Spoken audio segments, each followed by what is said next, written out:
to our church. I wasn't sure how it was going to work, but it's worked out really well.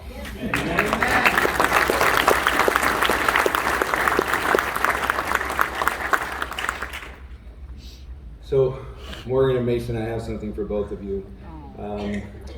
There's some gifts in this envelope because I know, I grew up in a pastor's home, and I know that you have to lose your dad a lot. And he ends up doing a lot of things, and are we going to the church again?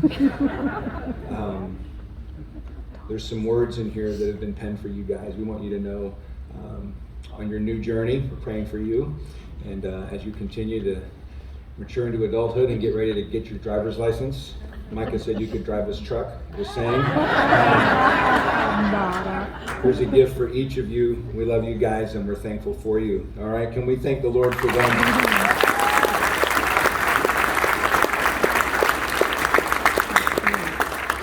The long hours, the hours not home, I know, and my boys grew up that way as well. And so, guys, thank you for doing that. Chad, I want to say a couple of other things to you and Christina as well. I want to say to you, Chad, that you've not only become a better man and a better pastor, but you've become an amazing leader and discipler of Jesus Christ. I've watched Chad bring men around him so that he might help train them and coach them and lead them and make them become better men. And that's a desire that he has in his heart. Chad and Christina, I have one final gift for you, but I need somebody to help me present that. And I'm going to ask if he would come. This is Chad's best friend for years and years and years. He drove all the way up from Jacksonville to speak. Joel Milligan.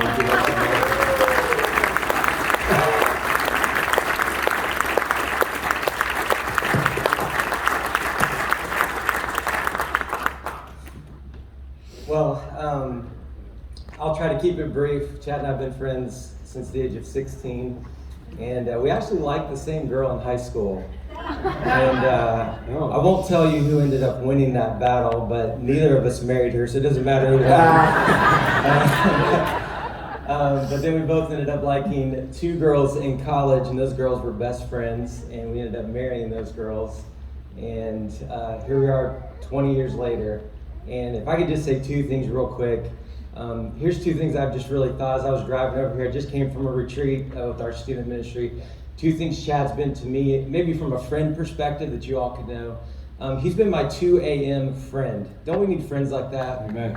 A 2 a.m. friend, someone I know I can call and just share my heart, someone I know who's praying for me, someone I knew if I was stranded in the middle of nowhere, he'd figure out a way to get me home. He's been my 2 a.m. friend.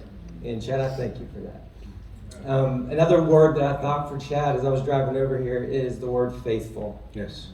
He's been a faithful friend. He's been a faithful follower of Jesus. He's made me a better follower of Jesus. Lately, he's faithfully beat me in golf, and we gotta figure that out. But he's been faithful to love on your students. We've had so many conversations. He's been faithful to lead men as he shared, faithful to disciple people. But here's the one thing that really stuck out to me that I've learned over Chad over the many years. He's been faithful to lead on stage, but I know from personal, private conversations that he faithfully, privately follows Jesus. Yes. And you can't want anything more than that in a pastor. So I appreciate Pastor Todd allowing me to be here and to be part of this. I was worried you weren't going to make it. I literally, for some reason, went to the wrong Faith Baptist Church in Spring Hill. And I'm like, this doesn't look like the same place. But I made it. Thank you so much, Chad. I love you. And I will say this too. My wife and Christina are best of friends. But behind a great man and a great pastor is always an incredible wife and mother. Yes. So we do love you and appreciate you. And because of what Joel said, I don't know, Joel is the youth pastor at Trinity up in Jacksonville. You know my good friend and mentor, Pastor Messer. This is the youth pastor there. Because of what Joel was saying, Chad and Christina, we have in here a certificate for you guys and you and your wife. to go to Innisbrook Golf and Resort. We want you to take a weekend, and I want you to beat him. Please. All right, so can we give this to you guys as well? You're welcome. Yes.